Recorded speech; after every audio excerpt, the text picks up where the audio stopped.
ঢাকা ১৩ সংসদীয় আসনের বিভিন্ন সমস্যার বিষয়ে সক্রিয় জাতীয় নাগরিক পার্টির এনসিপি যুগ্ম মহাসচিব আকরাম হোসেন তার উদ্যোগে তরুণদের সমন্বয়ে গঠিত বিভিন্ন দল বাড়ি বাড়ি গিয়ে মানুষের সমস্যা সংকটের বিষয়ে তথ্য সংগ্রহ করেছেন।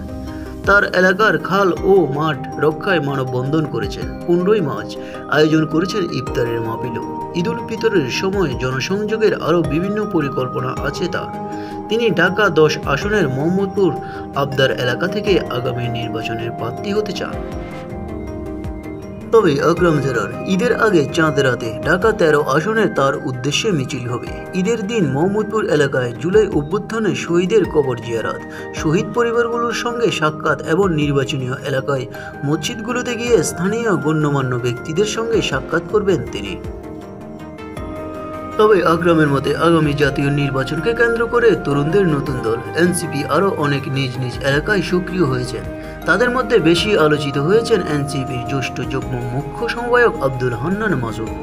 জুলাই গণ অভ্যুত্থানের পর থেকেই নিজের এলাকায় নোয়াখালী ৬ হাতিয়া আসনের বেশ সক্রিয় হন তিনি।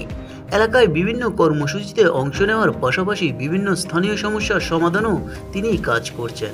এখন ইউনিয়ন পর্যায়ে সমাবেশ করছেন, ঈদকে কেন্দ্র করে জনসংযোগ জোরদার করছেন। নিউজ বাংলা 29।